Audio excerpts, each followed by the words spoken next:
कैसे अन्नामलाई साउथ में आज बीजेपी के लिए एक इंपॉर्टेंट असेट बन गए हैं, क्यों इस व्यक्ति को रियल लाइफ का सिंघम कहा जाता है, क्यों देश सेवा के लिए इस व्यक्ति ने आईपीएस से रिजाइन कर दिया, कैसे तमिलनाडु में अन्नामलाई ने बीजेपी का नाम इतना बड़ा कर दिया, और आखिर क्यों इस व्यक्ति की सोशल मीडिया में इतनी हाइप है, और क्या वाकई ये व्यक्ति भारत का अगला प्रधानमंत्री बन सकता है। हेलो, मेरा नाम है अक्षय और इस वीडियो में हम बात करेंगे एक्स आईपीएस और तमिलनाडु बीजेपी के प्रेसिडेंट के अन्नामलाई के जीवन, उससे जुड़े संघर्ष और उनकी आगे की पॉलिटिकल जर्नी की।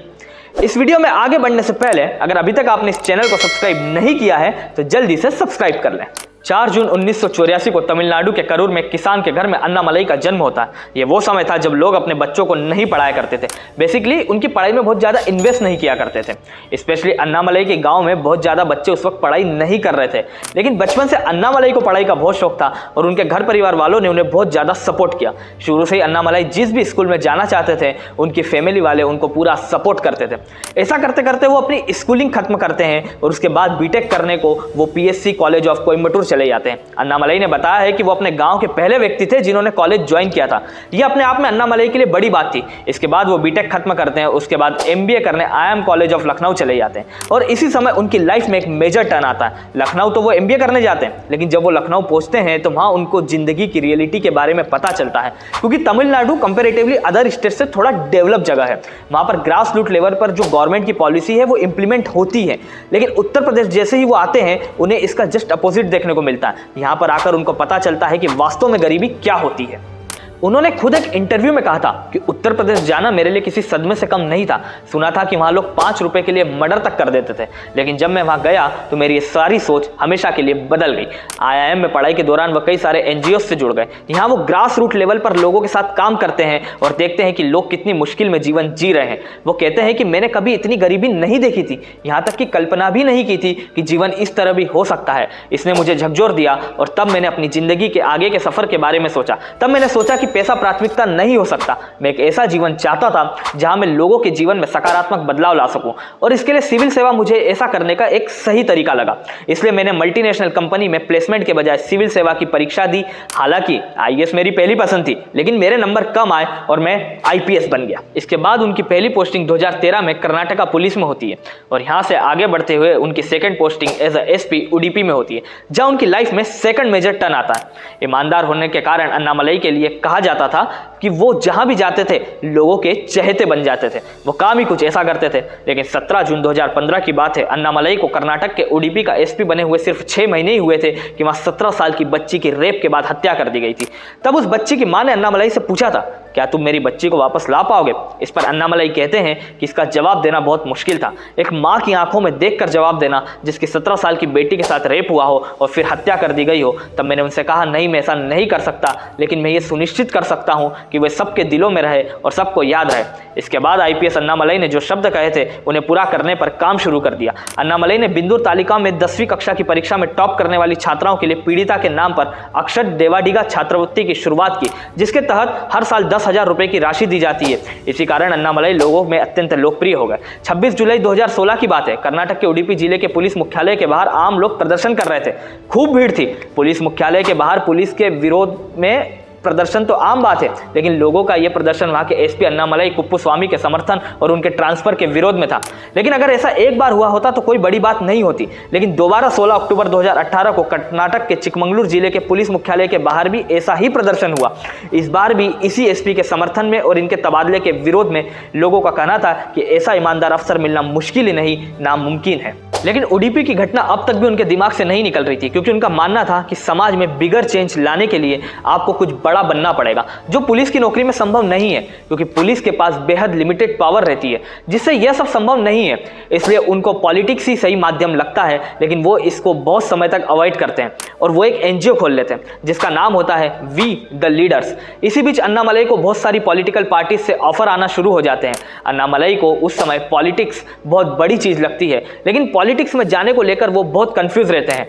अब देखिए, इसके पीछे बहुत ही सिंपल सा लॉजिक है, क्योंकि देश में पॉलिटिक्स को लेकर बहुत ही नेगेटिव इमेज है।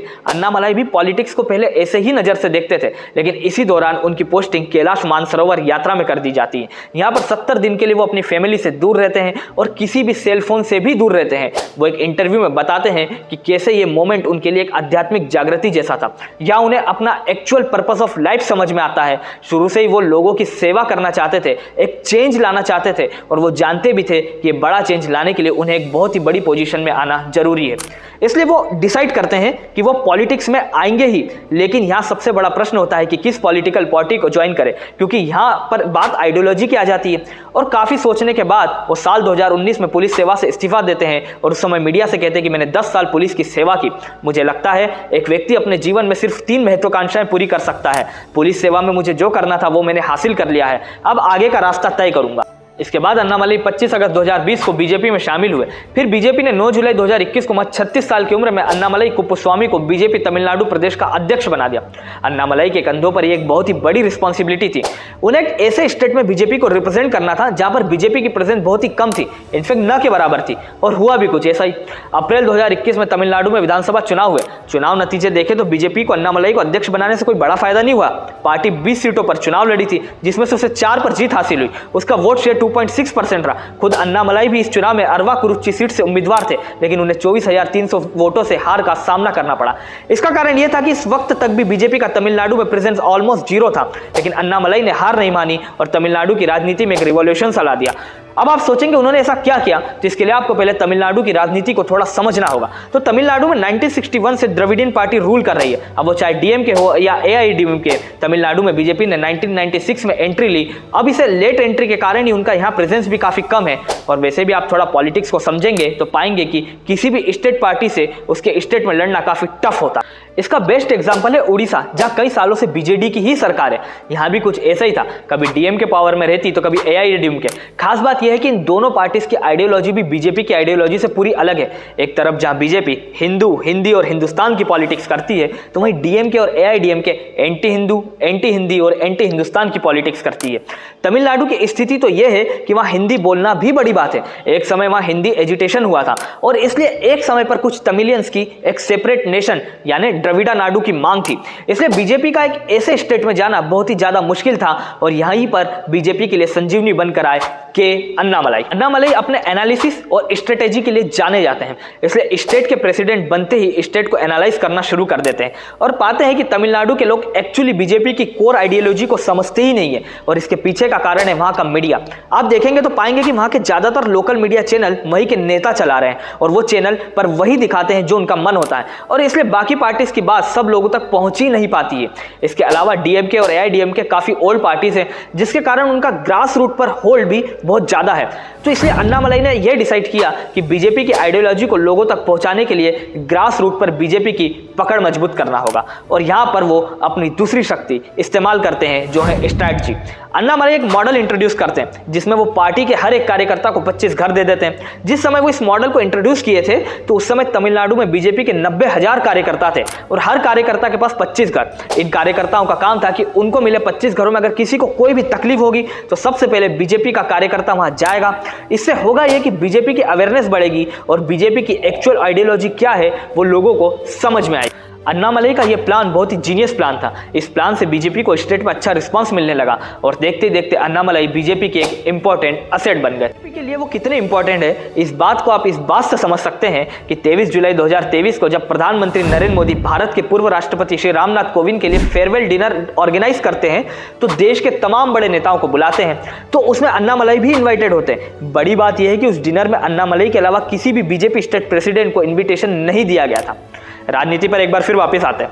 अन्नामलाई स्टेट को वापस एनालाइज करते हैं और देखते हैं कि इतने सारे एफर्ट्स के बाद भी बीजेपी और तमिलनाडु के लोगों के बीच वो कनेक्ट नहीं बन पा रहा है जो वो चाहते हैं, और इसी कनेक्शन को बिल्ड करने के लिए वो एक बड़ी यात्रा का ऐलान करते हैं जिसका नाम होता है एन मन एन मकल, यानी कि माई लैंड माई पीपल यात्रा। और इस यात्रा का मेन फंडा यह रहता है कि यात्रा तमिलनाडु की सारी विधानसभाओं में जाएगी और वहां पर बीजेपी का प्रचार प्रसार करेगी, बेसिकली लोगों से ज्यादा क्लोज आने की कोशिश करेगी।